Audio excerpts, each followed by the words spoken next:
Soy Fernando Pascual y les doy la cordial bienvenida a esta cuarta edición del microprograma 3D Talks, de nuevo desde la simulación de Machu Picchu 3D en el metaverso de Second Life y por supuesto con la grata compañía de Amparo Cervantes Arriola y Masugaz. Vamos a continuar, como en los dos programas anteriores, con el desarrollo teórico del tema de los espacios compartidos. Pero previamente, antes de continuar, como dijimos, desarrollando toda esta teoría que sumamente es importante para todos los usuarios, no solo de los metaversos, sino de las tecnologías en general, Amparo, ¿nos podrías hacer una breve síntesis de todo el aspecto que hemos tomado durante las últimas conversaciones y avanzarnos un poco y ponernos en situación de los temas que vamos a tratar hoy? Sí, cómo no, Fernando. Antes que nada, hola a todos. Gracias también por la compañía de las personas que están en este momento con nosotros. Y quisiera, a modo de síntesis de lo que hemos hablado hasta ahora en los dos últimos programas de 3D Talk, que ha tratado sobre espacios compartidos como base de todo lo que comprende la teoría de los metaversos, y recordemos que Second Life es uno de ellos, hacer un pequeño resumen de nuestras últimas entregas. Las tecnologías de espacios compartidos tienen como objetivo crear entornos electrónicos distribuidos, donde los participantes pueden aprovechar las propiedades espaciales como la contención y el movimiento, con el fin de gestionar su comunicación. Este enfoque, en sus diversas formas, ha sido motivado por una serie de cuestiones que son vistos como importantes para el trabajo cooperativo o colaborativo. Hemos tratado la dimensión de la artificialidad, que se refiere al grado en el que un espacio es sintético o se basa en el mundo físico. Esta se extiende por los extremos de lo totalmente sintético a los entornos totalmente físicos. También hemos hablado del eje o la dimensión de la transportación, que se refiere a la medida en la que un grupo de participantes y objetos dejan atrás su espacio local y entran en un nuevo espacio remoto con el fin de encontrarse con los demás, en comparación con el grado en el que permanecen en su espacio local y son los participantes remotos y los objetos los que son traídos hacia ellos, de tal manera que se mueven entre los conceptos de lo local y lo remoto.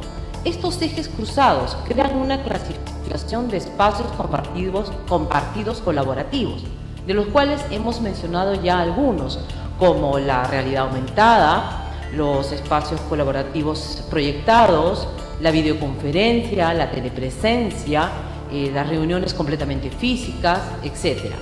Pero dentro de ello se da también en el medio la franja híbrida. Dentro de esta franja existen otros espacios y elementos interesantes de mencionar para completar este espectro de espacios que se crean a partir de estas dimensiones, como serían los llamados bits tangibles, que expone ampliamente el investigador Hiroshi Ishii, quien es profesor asociado del Media Lab del MIT, el Laboratorio de Tecnologías Multimedia, a través de Tangible Media Group. Y nos gustaría que este concepto de los bits tangibles nos los explicara de una manera un poco más amplia Masugaz, de tal manera que podamos entenderlos y ver cómo es que nos enfrentan a un nuevo panorama de la relación entre las personas y las computadoras. ¿Qué te parece, Max, si nos hablas un poco de esto? Claro, Amparo, muchas gracias y hola a todos. Mira, lo interesante en el caso de los bits tangibles es que estamos en esta ruta de retorno de lo que Negroponte hablaba de ir de los átomos a los bits. Este retorno que hoy día Chris Anderson anda mencionando es ahora volvemos después de todo este aprendizaje de los bits a los átomos. Entonces, un ejemplo claro de bits tangibles es una contestadora telefónica, por ejemplo, en la que hacemos una modificación.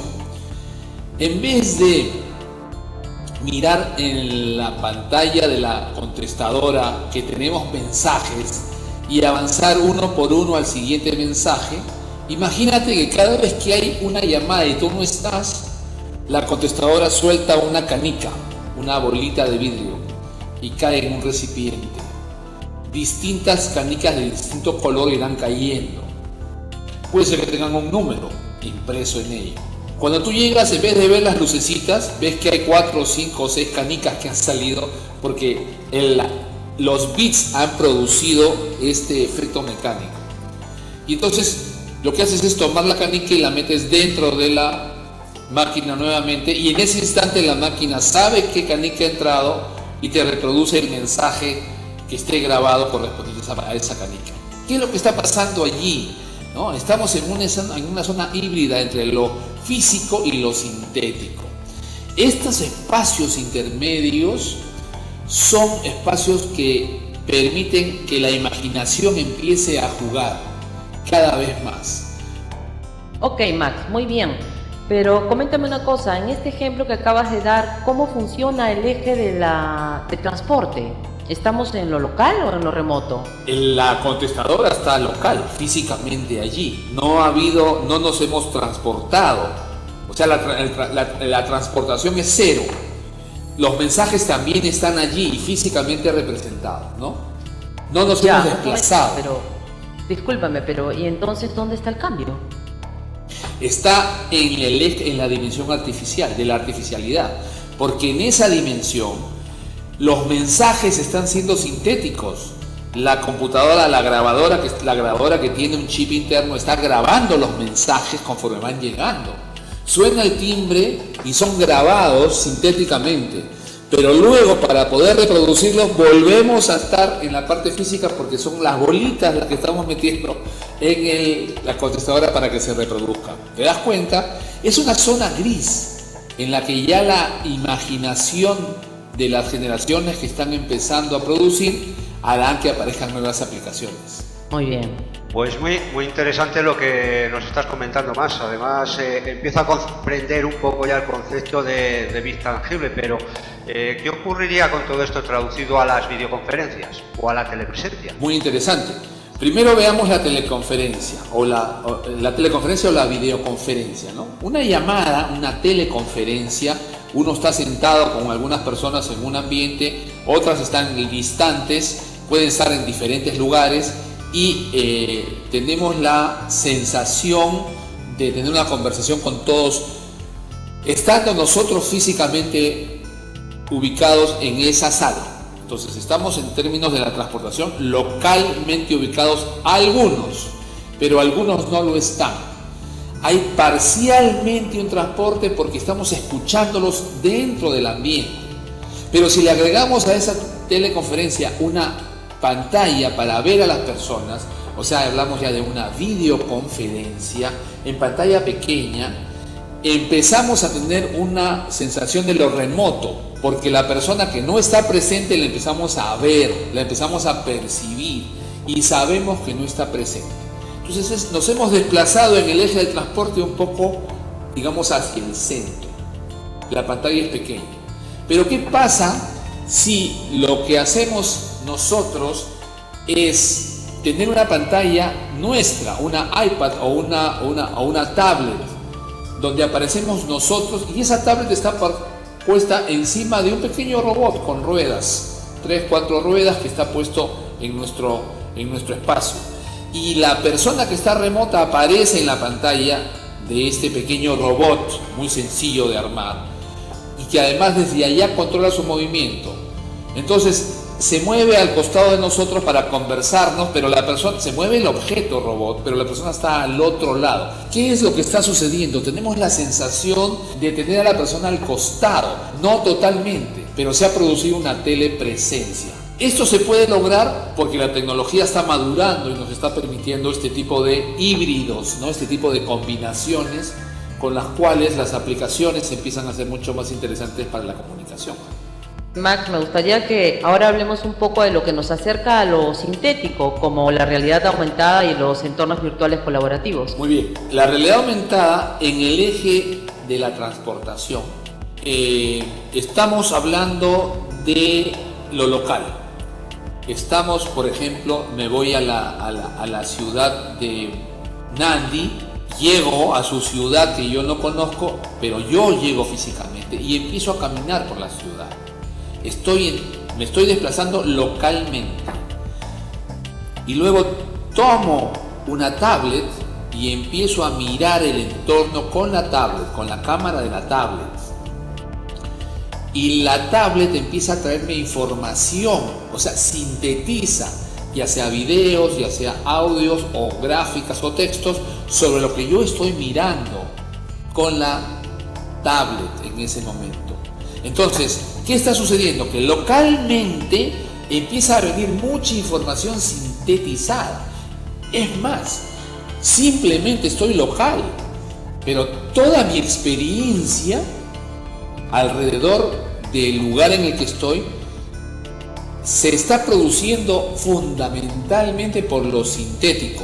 Indudablemente que si estoy viendo un monumento importante con mis ojos, que es lo que hacemos todos los días cuando recorremos una ciudad ajena, nos impacta, pero más nos impacta la información que viene. Esta sería la realidad aumentada. En el eje de la transportación está local y en el eje de la artificialidad está sintético. Muy bien, Max, se entiende claramente cómo se demuestran aquí los dos ejes, ¿no? Tanto el de la transportación como el de la artificialidad. ¿Y cómo sería en el caso de los entornos virtuales colaborativos? En el caso de los entornos virtuales colaborativos, como por ejemplo los mundos virtuales o los metaversos, la situación es diferente. En la dimensión de transportación sucede algo muy importante. Nosotros, entre comillas, abandonamos nuestros cuerpos locales y nos incorporamos a nuestros avatares remotos. No hemos venido a este espacio digital nosotros con nuestros cuerpos, hemos venido a través de nuestros avatares. Y tiene tal magia esto que inunda nuestros sentidos y sentimos que sí estamos aquí nosotros. Pero por otro lado, en la dimensión de la artificialidad, hemos dejado todo o casi todo lo físico. Digo casi todo porque la voz, recuerdan ustedes por una sesión anterior, no ha sido sintetizada todavía. Pero aparte de la voz, todo se ha sintetizado, es decir, todo está siendo producido por el computador. Por eso estamos hablando que en la intersección del eje de la dimensión de transportación y de la dimensión de artificialidad, lo más evolucionado que tenemos, es decir, lo que está más cerca a lo sintético y a lo remoto, son los mundos virtuales como este que estamos disfrutando. Muy bien, Max, excelente. En verdad ha quedado muy claro y espero que así haya sido también para quienes nos escuchan. Bien, Max, pues sumamente interesante. Entonces, con todo lo hablado y desarrollado ya durante esta sesión, ¿ya vamos dando por cerrado el tema de espacios compartidos? Efectivamente, Andy. Era muy importante que nuestra audiencia comprenda que los metaversos son parte de los espacios compartidos y sepa en qué parte del espectro de espacios compartidos se ubican los metaversos. Cerramos eso y creo que a partir de los próximos episodios podemos ya conversar sobre la teoría propia del metaverso. Muy bien, Max, Nandi, como bien han dicho, estamos cerrando este ciclo. Por favor, permítanme reiterar a quienes nos ven que estos conceptos que se han vertido en estos 4 primeros programas han constituido una etapa de contextualizar o para contextualizar, es decir, aclarar qué son los espacios compartidos y sus elementos, como lo es Second Life, por ejemplo, como metaverso, y nos prepara para iniciar una serie de programas sobre la teoría de los metaversos, pero ya comprendiendo la base de los mismos. Asimismo, no olviden que hemos dejado las referencias, es decir, las fuentes de estas teorías para que puedan ampliar sobre estos temas. Como siempre, ha sido un gusto estar con ustedes y compartir esta tarde. Nos vemos, muchas gracias. Igualmente, gracias, Amparo, gracias, Max, un saludo a todos.